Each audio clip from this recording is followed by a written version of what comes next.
إلى حضرة الحبيب سيدنا محمد صلى الله عليه وسلم وعلى آله وسلم ثم إلى رؤيا بين أمهاتنا وجداتنا جداتنا قرابتنا أساتذة مشايخنا معلم جميع المسلمين والمسلمات والمؤمنين خصوصا يا الله المسلمين هذا الكتاب المشي الفاتحة. أعوذ بالله من الشيطان الرجيم بسم الله الرحمن الرحيم الحمد لله رب العالمين الرحمن الرحيم مالك يوم الدين إياك نعبد وإياك نستعين اهدنا الصراط المستقيم صراط الذين أنعمت عليهم غير المغضوب عليهم ولا الضالين آمين. Assalamualaikum warahmatullahi wabarakatuh. Alhamdulillahirabbil alamin. Wassalatu wassalamu ala asyrafil anbiya'i wal mursalin. Sayyidina wa maulana Muhammadin wa ala alihi wa ashabihi ajma'in. Laqad qala Allah ta'ala fi kitabil karim ba'da a'udzu billahi minasyaitonir rajim. Bismillahirrahmanirrahim. Yarfa'illahu alladhina amanu minkum walladzina utul ilma darajat. Qala Nabi sallallahu alaihi wasallam, man salaka tariqan yaltamisu fihi ilman sahalallahu lahu tariqan ilal jannah. Qala Nabi sallallahu alaihi wasallam. Sadaqallahul azim. Qala al-musannif rahimahullah ta'ala wa nafa'ana bihi wa bi ulumihi fid dharaini amin ya rabbal alamin.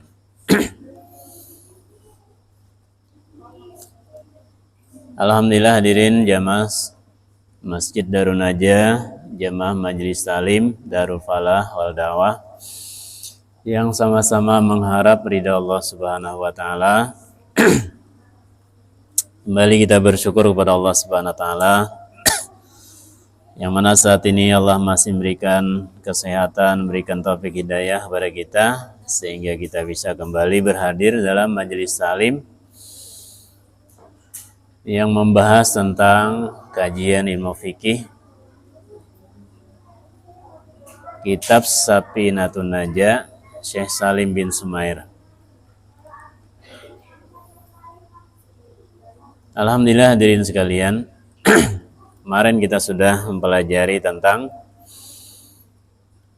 cara-cara menyapu khuf, ya, mengusap khuf atau sepatu yang khusus dipakai orang-orang di saat musim panas atau musim dingin, ya,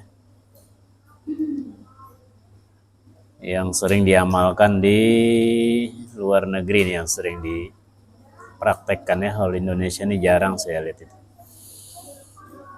Udah ngerti kan kemarin ya? Ada sepatunya saya bawa kemarin contohnya itu ya. Jangan style sepatu ya kan? Nanti sepatu bot masuk juga salah itu ya, salah paham. Nanti ada orang sholat di masjid pakai sepatu khuf kayak kemarin, kita jangan heran. Kayak di media sosial itu kan, ada saya lihat itu video Hayat Tahrir Sam itu, ya. Waktu dia sholat isya jadi imam pakai sepatu kan itu, nah itu khuf namanya itu, ya. Jadi kalau orang nggak pernah belajar masalah khuf ini bingung, nah, ini aliran apa ini kok sholat pakai sepatu katanya, padahal dia yang nggak belajar, ya kan? Hadirin ya. Jadi kalau kita sudah tahu, kita nggak gampang memprotes gitu ya. Yang mana protes kita itu menambah pengetahuan orang bahwa kita ini nggak tahu gitu, ya kan? Ketahuan banget kita tuh nggak tahu gitu, ya. Kemudian kita juga sudah membahas tentang cara-cara tayamum, ya, rukun tayamum, sebab-sebab yang membolehkan tayamum, yang membatalkan tayamum. Jadi ini dipakai saat kita kehabisan air, nggak ada air ya. Sama saat kita sedang sakit, ya kan? Kalau kita wudu bahaya gitu, menggigil, tambah parah sakitnya, atau ada yang luka, nah itu boleh bertayamum, ya. Cara tayamumnya kemarin kan sudah dicontohkan juga, ya kan? Ini di antaranya rukun-rukunnya ada 5 kemarin, ya. Di antaranya menyiapkan debunya itu ya, debu daripada tanah itu disiapkan. Nah, kemudian disiapkan 2 tempat, ya. Satu tempat untuk wajah, satu tempatnya untuk tangan. Jangan di situ-situ aja, mustamal namanya debunya ya, sudah dipakai. Ini seperti tempat di sini misalnya ini untuk wajah ya. Nah, kita usapkan ke wajah kita ya. Bahkan ada yang mengatakan walaupun satu tangan boleh juga asalkan merata ke seluruh wajah kita ya. Nah, tapi enaknya dua tangan ya kan, langsung sapu begitu. Nah, setelah itu kita hentakan lagi, ambil lagi di sini ya kan. Jangan yang di kanan tadi, sudah untuk wajah, yang di kiri ya. Kemudian untuk menyapu tangan ya kan. Nah, ya, ke sini. Jangan ke sini, habis yang di sini guys untuk kiri ya kan. Ya, ke sini larinya. Ya. Kemudian debu yang ada di kanan hantam untuk yang kiri. Ya. Nah, baru boleh ke sini ya kan. Kemudian kalau bisa jam tangan dilepas, cincin dilepas. Beda dengan air, kalau wudhu nggak apa-apa digerak-gerakan. Ya. Kalau tayamum ini memang harus dilepas. Ya. Cincin dilepas, jam tangan dilepas supaya debunya sampai begitu. Insyaallah ya. Jadi lengkap pelajaran kita nih ya.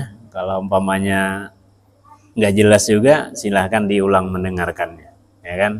Sekarang kan zaman canggih sudah ya kan. Walaupun ketinggalan kita masih bisa mengulangnya.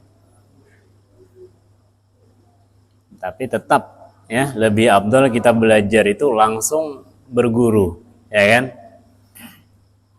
Jangan kita sekedar belajar di media sosial. Nanti nggak ada pertanggungjawabannya. Kadang-kadang salah paham gitu. Ya. Ibarat kita meracik obat, harus ada dokternya begitu. Jangan asal racik aja keracunan nanti ya kan. Nah ini hadirin yang mulia, pentingnya kita berguru. Kalau kita baca sendiri, akhirnya bisa salah paham. Lain kalau membaca masalah mesin nggak apa-apa salah-salah ya kan, paling macet. Tapi kalau ilmu salah paham, sesat jadinya kan. Ya. Man la syaikha lahu fasyaitanu syaikhuhu. Orang yang nggak punya guru, maka syaitan nanti yang jadi gurunya. Memang kayaknya bagus, kepahamannya itu bagus, tambah bagus, padahal tambah jauh. Tapi kalau ada guru, enak guru ini memperhatikan ya kan, nah ini kurang pas, dibenarkan lagi.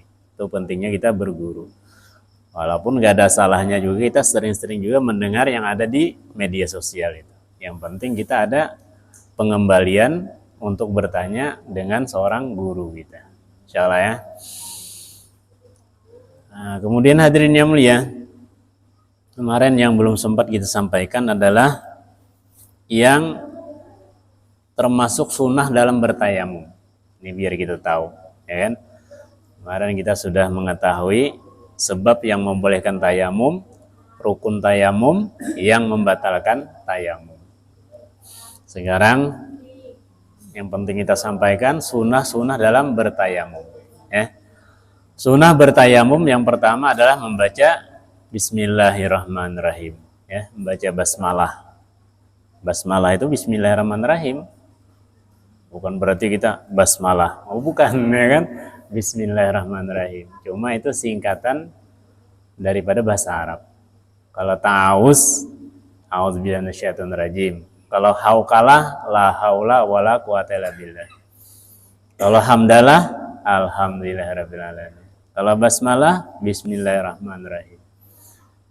Kalau tahlil, la ilaha illallah. Takbir, Allahu akbar. Nah itu jelas ini. Kalau nggak berguru ya kan, nah itu tadi. Kayak azan itu aja saya sering itu bingung ya mendengarkan orang azan, ada tarjih namanya ya. Orang azan itu ya sunnah dia mengulangi kalimatnya itu 4 kalimat aja ya.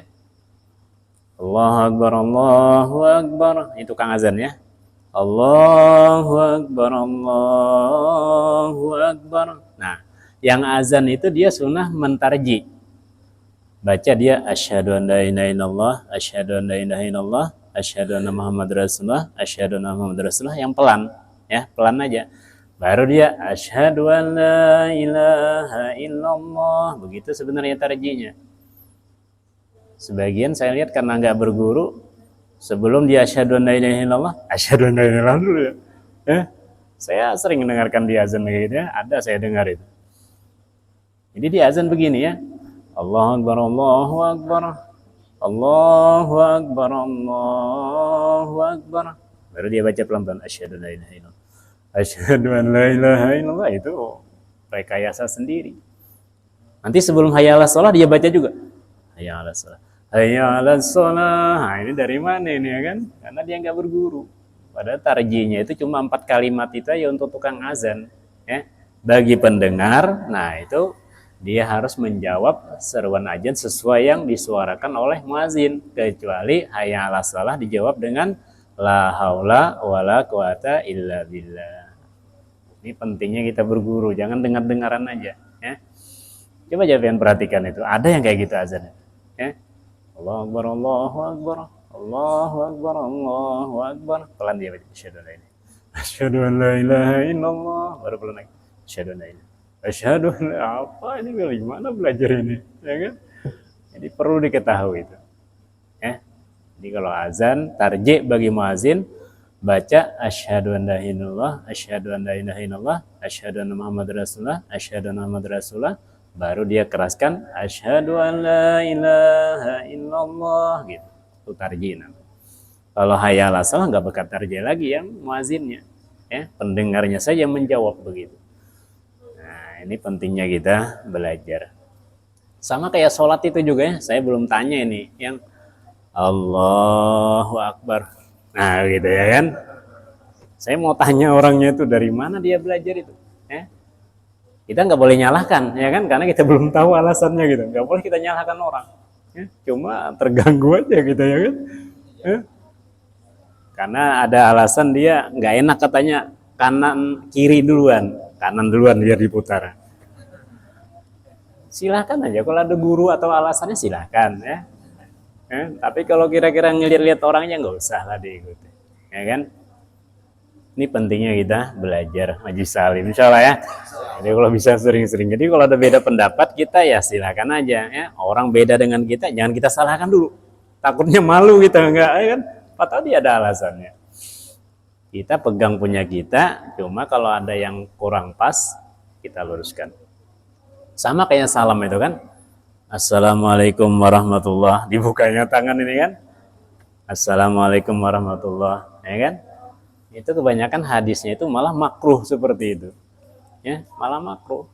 Tapi karena ngelihat kayak keren gitu nah, ya kan? Ikut juga deh, ya. Tapi kita jangan nyalahkan orang yang seperti itu ya, jangan nyalahkan, silakan aja dia. Cuma dalam riwayat itu kebanyakan mengatakan begitu malah makruh.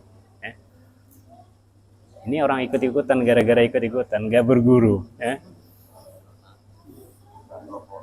Jadi dia bilang kalau membuka telapak itu subuh supaya terbuka rezeki, pintu rezeki gitu ya kan.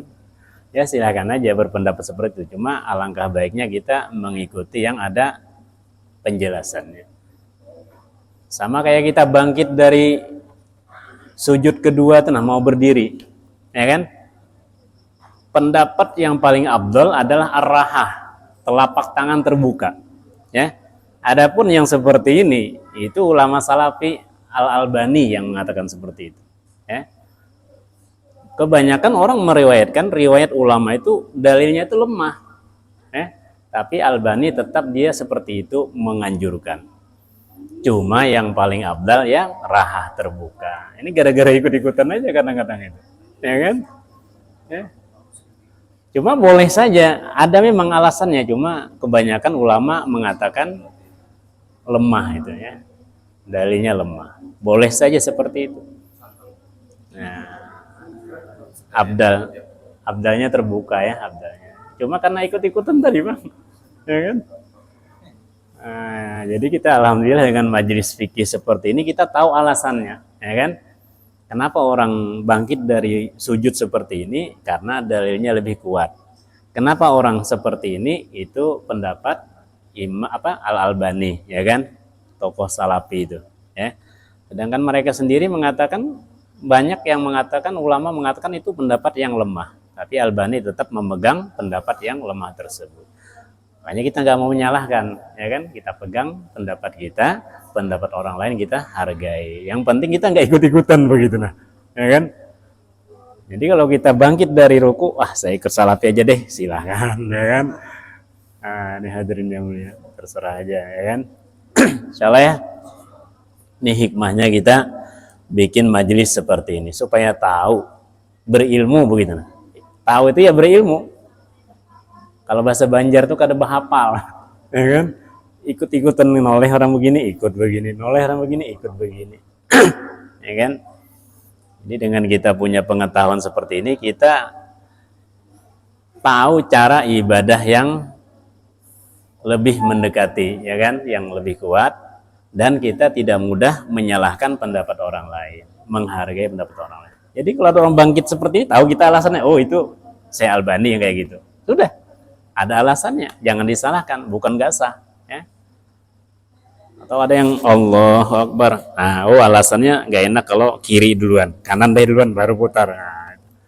Cuma alangkah baiknya kita tanya dari mana riwayatnya itu, ya kan? Kalau ada ya silahkan. Jadi kita nggak anu lagi. Ya. Ada juga yang sholat seperti ini, Allahu Akbar. Gitu kan? Kelewatan begitu. Saya kemarin saya tanya, memang saya kalau menanyakan masalah itu sering berduaan aja supaya dia nggak merasa tersinggung, ya kan? Saya tanya, dari mana ya dalil orang mengerjakan sholat seperti itu? Nggak bisa jawab juga, karena kebanyakan yang seperti ini, yang pertama ya kan megang di sini, yang kedua seperti ini. Itu kan itu pendapat Imam Syafi'i gitu. Insyaallah ya. Ini hikmahnya kita hadir dalam majelis. Jadi tahu. Itu namanya pesan Rasulullah, kun aliman. Jadilah kalian orang yang tahu, orang berilmu. Jangan ikut-ikutan, ya kan? Au muta'aliman. Kalau kita nggak jelas juga, jadi orang yang senang belajar gitu, hadir dalam majelis salim. Majelis salim nggak ngerti juga, kecapean kerja, kadang-kadang ngantuk tidur nggak apa-apa, nggak masalah. Yang penting hadir gitu, ya. Daripada melek tapi nggak hadir majelis, ya kan? Mending tidur tapi di majelis. Itu namanya muhibban, ya. Orang yang cinta kepada orang alim, cinta kepada orang yang mendengar belajar. Au mustamian, ya kan, yang sedang mendengar, ya, nggak bisa hadir juga di majelis, jadi al muhibban, orang yang cinta kepada 3 perkara tadi. Wala takun khamisan, jangan kalian jadi, kata Rasulullah, yang kelima, patahlik, ya, kalian akan celaka, ya. Jadi orang alim nggak mau, ngelihat orang belajar nggak senang, dengerin nggak mau, cinta juga nggak, habis mau jadi apa gitu, ya kan? Ini hadirinnya. Jadi nggak mustahil nanti kita dari Jawa, dari Sulawesi, dari Sumatera, ya, kerja di perusahaan, hadir majelis rajin, ya kan, etikaf setiap bulan gitu, ya kan, 3 hari, kadang 1 hari itu rajin. Nggak mustahil yang tadinya dari Jawa nggak bisa baca Al-Fatihah, nggak bisa jadi imam, tiba-tiba setelah aktif di majelis, aktif etikaf, sekarang bisa jadi khotib, ya kan? Nah itu yang mantap itu, ya. Yang mantap. Banyak kan alumni-alumni pelajaran kita yang etikaf itu kan pulang ke kampung, tadinya nggak tahu sholat, nggak tahu ke masjid, tiba-tiba di kampung jadi imam. Sampai ditanya orang, kamu ke Kalimantan kerja sawit kah, masuk pesantren katanya, ya kan? Masuk pondok, ya, pondok 1 BSK, pondok 2 BSK, ya kan? Insyaallah ya, kita aktif terus belajar, insyaallah ya. Bulan depan kita insyaallah tanggal 18-19 kita, ya, majelis bulanan itikaf kita insyaallah. Lagi yang bisa hadir silakan, yang nggak bisa ya bantu doanya insyaallah. Kemudian kita akan memasuki materi selanjutnya mengenai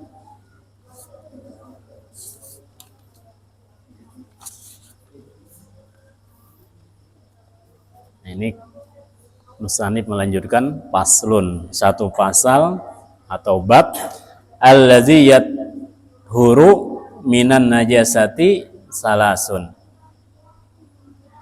Sesuatu yang bisa berubah menjadi suci, yang tadinya najis ada 3. Yang tadinya najis tapi berubah, ya, menjadi suci, itu ada 3. Yang pertama, al-khamru idza takhallalat binafsiha. Yang pertama khamar, apabila berubah menjadi cuka dengan sendirinya. Ini khamar ini dulu itu dari perasan anggur sama perasan kurma ya. Entah diproses bagaimana berubah menjadi khamar untuk memanaskan gitu badan gitu ya. Jadi khamar itu terbuat dari perasan anggur dan perasan kurma ya. Jadi berubah jadi khamar, hukumnya haram ya, nggak boleh diminum. Tapi dia bisa menjadi suci, itu najis ya. Khamar itu najis ya. Bisa berubah menjadi suci apabila dia berubah menjadi cuka dengan sendirinya. Berubah menjadi asam, nggak memabukkan lagi ya. Kalau kita di sini bingung mau nyambungkannya karena kebanyakan di Arab kejadian ini ya kan. Kalau kita di sini taunya kan topi miring, bir, ya kan, anggur merah, anggur putih, ya kan. Jadi itu nggak bisa berubah jadi cuka itu, ya. Jangan dibilang, wah, kamu kenapa bawa anggur merah? Ini Ustaz sudah jadi cuka ini enggak, ya kan, nggak bisa, nggak bisa. Ya. Yang bisa berubah menjadi cuka itu yang terbuat dari perasan anggur dan kurma, ya. Allahu Akbar. Mudah-mudahan kita di sini bebas semua dari minuman keras ya kan. Banyak aja minuman yang lembut ya kan. Jangan minum minuman keras. Itu yang pertama ya. Wajildul maitati idza dubigha. Dan kulit binatang atau kulit bangkai apabila disamak ya. Kulit bangkai itu bisa menjadi suci apabila disamak. Kulit bangkai itu maksudnya binatang yang halal dimakan tapi matinya nggak disembelih, bangkai itu ya. Atau binatang yang haram dimakan mati, itu bangkai namanya. Kalau kambing misalnya ya, sapi misalnya, itu kalau disembelih kan halal, ya kan, kulitnya halal. Tapi kalau sapi ini mati, ya, nggak disembelih, maka jadi bangkai. Tapi kulitnya itu bisa disamak, jadi suci. Atau binatang yang nggak boleh dimakan, tapi kulitnya bisa suci dengan disamak, ya, seperti kulit biawak, ya kan, kulit ular, itu bisa suci, ya, dengan disamak. Kalau kami kemarin praktek di pesantren itu menyamak sesuatu kulit yang bangkai tadi dengan sesuatu yang bahasa Banjar itu kalat. Apa kalat itu ya? Pucuk-pucuk pohon yang kalat itu. Sama dengan kapur, ya, kapur yang panas itu. Jadi kami dulu praktek ya menyamak kulit apa dulu pas saya itu masih tahun berapa itu, tahun 90-an atau 80 berapa begitu ya. Kami pernah ngetes itu kulit biawak kah, kulit ular kah, dibersihin dulu ya, bersih sudah nggak ada lagi daging apa segala nggak ada, darahnya nggak ada, dicuci bersih, baru dilapis dengan kapur yang panas itu, kapur cat itu yang panas itu ya. Dilapisi atasnya, dilapisi bawahnya ya, kemudian dijemur ya kan. Setelah dijemur kering, maka nggak ada lagi bau amisnya, nggak ada lagi bau anyirnya. Nah, itu namanya yang tadinya najis jadi suci karena disamak. Karena pendeng kita nih kan, ikat pinggang itu banyak yang dari kulit ular itu, ya kan? Tapi sudah diproses dengan disamak. Samak itu untuk menghilangkan pembusukan begitu, supaya kering gitu. Itu namanya disamak gitu ya. Kalau nggak disamak ya busuk dia ya kan, ya, tapi karena disamak, diproses ya, akhirnya pendeng kita tuh walaupun kena air nggak bau lagi ya kan, karena sudah bersih. Itu dua macam udah ya. Yang terakhir wa masara hayawanan, dan sesuatu yang menjadi binatang itu suci juga. Misalnya ada bangkai ular atau biawak ya, bangkai biawak ditabrak mobil di pinggir jalan itu, Tiba-tiba hadirin yang mulia berubah jadi ulat. Kan jadi hewan ini kan, berubah jadi ulat. Jadi ulatnya itu suci ya kan? Ya. Jangan najis, enggak ya. Itu suci ulatnya itu. Bahkan di sini dijelaskan walaupun berasal dari binatang yang najis. Dari babi, mohon maaf ya, dari anjing misalnya. Anjing mati, tiba-tiba ada ulat lompat-lompat dari anjing itu. Nah, itu enggak najis itu ulatnya itu. Ya, ada keterangannya di sini. Nah, ini ada 3 yang tadinya najis jadi suci. Yang pertama khamar yang berubah menjadi cuka. Nah, itu apa namanya? Suci ya, bukan najis lagi. Tapi khamar yang kita tahu tadi ya kan, yang dari perasan anggur dan kurma yang biasanya digunakan orang Mekah, orang Arab sana. Kalau yang topi miring, brandy, whisky, anggur merah, anggur putih, itu nggak akan jadi cuka itu ya kan. Itu tetap apa namanya? Tetap najis itu ya. Tetap najis. Air tapai, nah itu nggak masalah itu. Ya.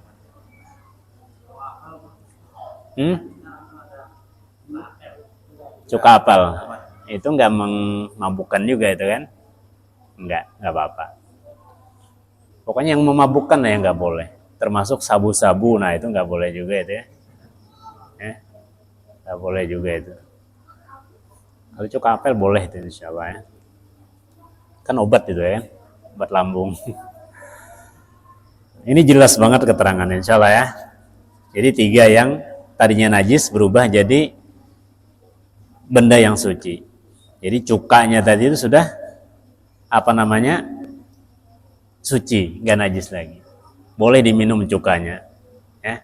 Asal jangan dikasih tablet misalnya.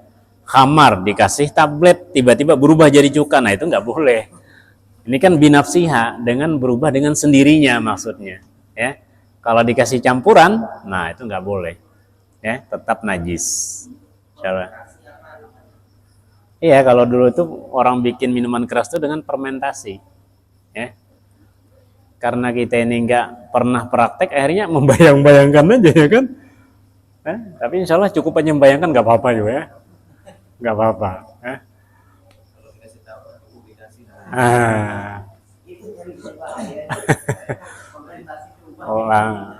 Lain kalau sholat misalnya dibayang-bayangkan, nah itu nggak sah, ya kan?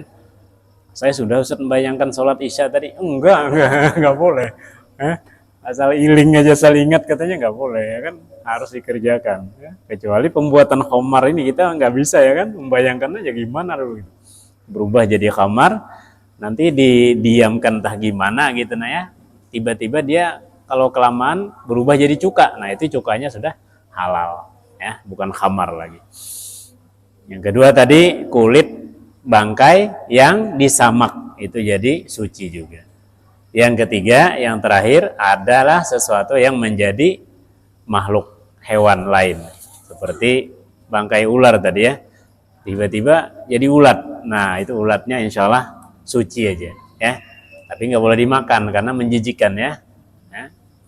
Jangan nanti, wah ini suci kata Ustaz, ayo kita makan ulat yuk. Wah, nggak boleh. Nggak boleh. Yang menjijikkan kita diharamkan. Ya kan? Insya Allah ya. Masih ada waktu. Kita masuk sekarang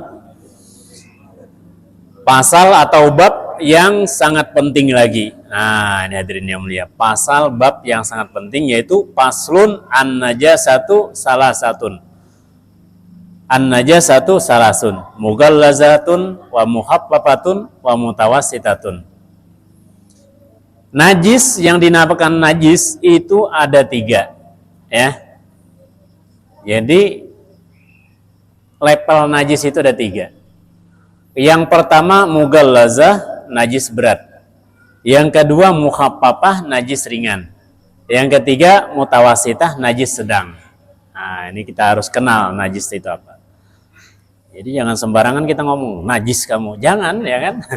Ini anak-anak pelajar sekarang dasar najis ya. Jangan ya. Itu sama aja nganggap dia anjing ya kan. Najis katanya. Ganti yang nggak lain ya kan. Kayak Bupati Haji Darawan Ali yang di Seruyan itu, nah ya. Itu saya dengar riwayat keluarganya di Sembuluh itu, ibunya itu kan dia nakal, masih kecil wajar lah nakal ya kan. Kita dulu juga buntet juga masih kecil ya kan, lompat-lompat sana sini juga. Jadi setiap ibunya itu marah katanya, ya.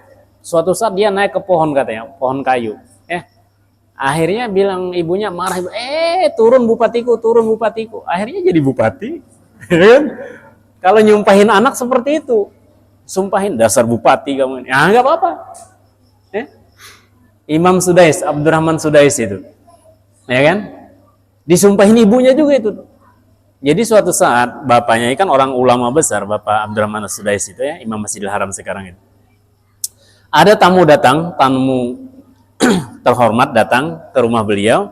Tiba-tiba Abdurrahman kecil ini datang-datang membawa pasir. Ditumpahnya di makanan orang-orang tamu itu. Oh, mamanya nih marah. Kamu aku sumpahin jadi Imam Masjidil Haram. Wah, kabul jadi Imam Masjidil Haram. Ya kan? Jadi ibu-ibu ya kalau nyumpahin anak, sumpahin yang bagus-bagus, Bu ya. Dasar manajer ini gitu. Wah, itu jadi manajer itu. Jangan disumpahin yang enggak bagus. Saya pernah hampir nangis itu ngelihatnya di samping rumah saya itu ya. Ada bengkel itu ya. Jadi ada anaknya duduk-duduk di bengkel itu. Tiba-tiba ibunya datang, rupanya ibunya tadi nyari dari jam berapa nyari nggak ketemu gitu. Pas ketemu marah dia sama anaknya. Oh, di sini sekalinya anjing ini. Astagfirullahaladzim, gue bilang. Dasar anjing kamu, babi, innalillah, gue bilang ya. Sekarang saya perhatikan mirip kayak anjing itu kelakuannya itu. Ya? Suka gonggong orang kerjaannya. Karena disumpahin ibunya. Jadi bapak-bapak, ibu-ibu sekalian, kalau nyumpahin anak, sumpahin yang bagus. Saya aja tuh kalau nyumpahin anak, dasar pintar kamu. Nah, akhirnya dia orang pintar. Juara 1 terus itu. Karena saya sumpahin begitu. Dasar pintar kamu ini. Ini hadirinnya Bu ya.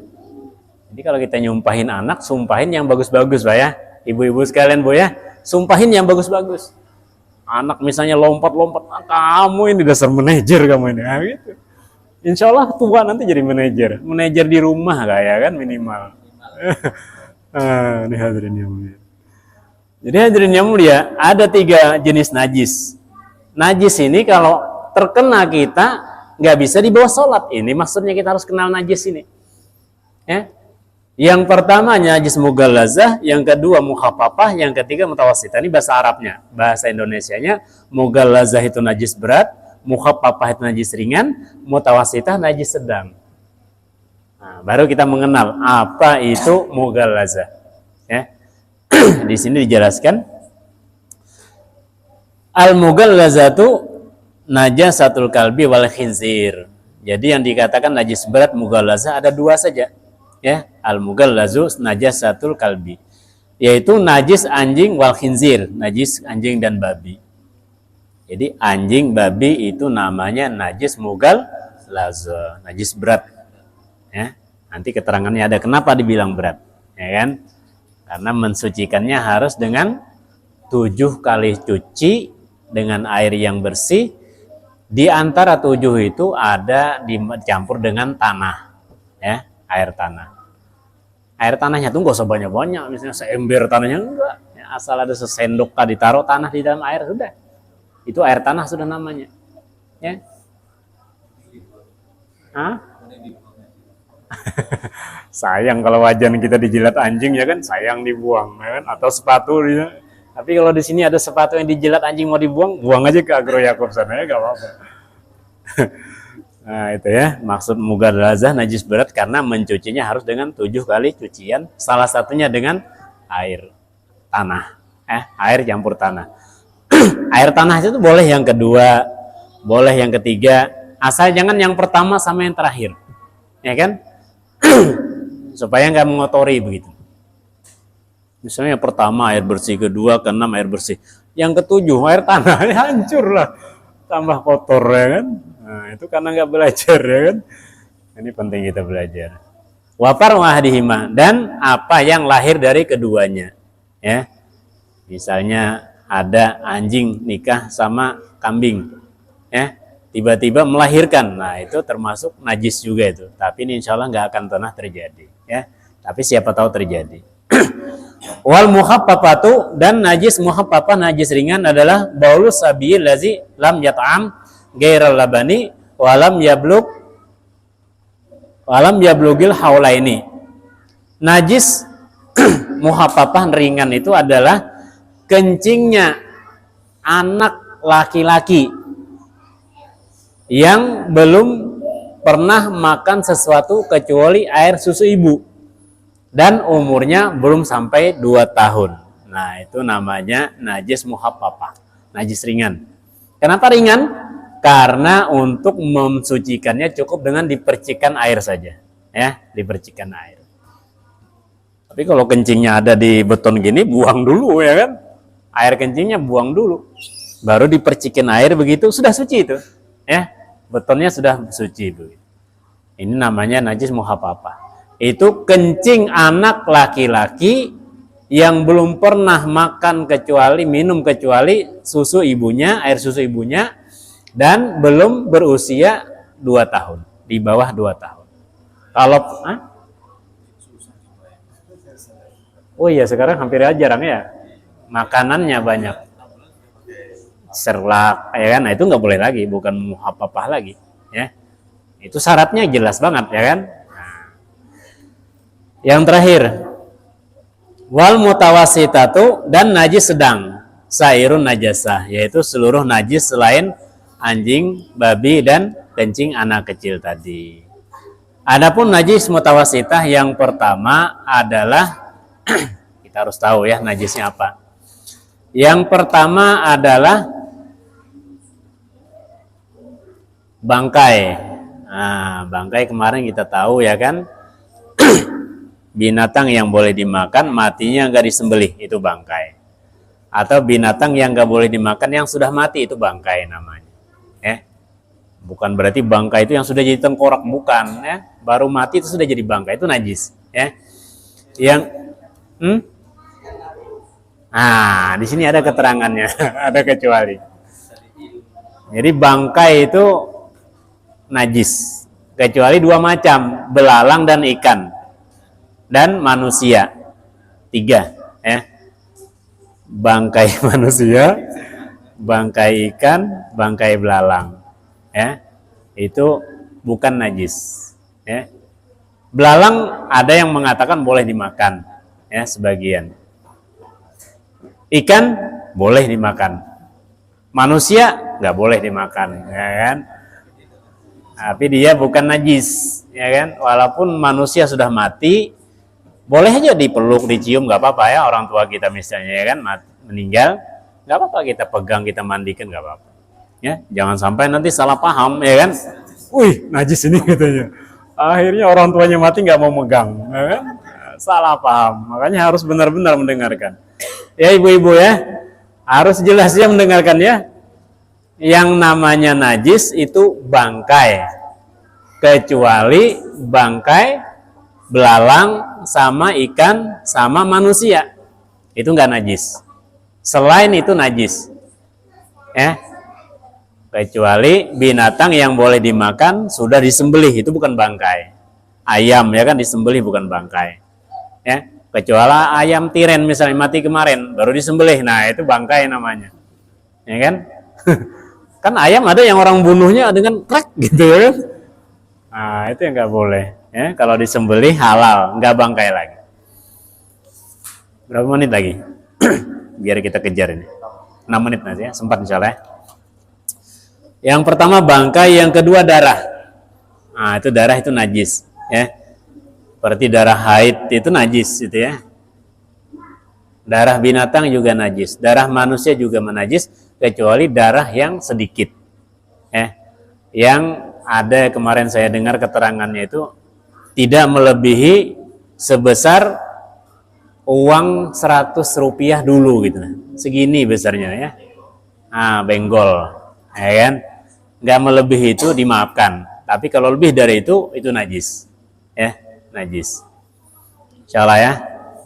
Jadi darah termasuk najis. Yang ketiga nanah. nah itu termasuk najis. Bisul misalnya kan, bernanah itu najis. Ya. Kemudian muntah, nah itu najis juga. Kucing kah muntah, kita kah muntah itu najis. Ya. Jangan sampai kena baju yang mau dibawa sholat. Nah itu maksudnya. Yang ketiga, kencing dan kotoran manusia itu najis juga. Ya. Termasuk juga kotoran hewan. Ya, najis juga. Ini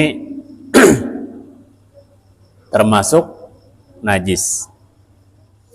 Kemudian yang selanjutnya, sebagian ulama ada yang mengatakan kotoran hewan yang boleh dimakan dagingnya tidak najis, kecuali ulama Syafi'i dan ulama Hanafi itu najis. Jadi kan ada kan kotoran hewan yang boleh dimakan dagingnya, ada yang bilang gak najis, itu berarti bukan pendapat ulama Syafi'i dan Hanafi. Kalau ulama Syafi'i dan Hanafi tetap najis. Misalnya ada tai ayam, ya najis, ya kan? Najis.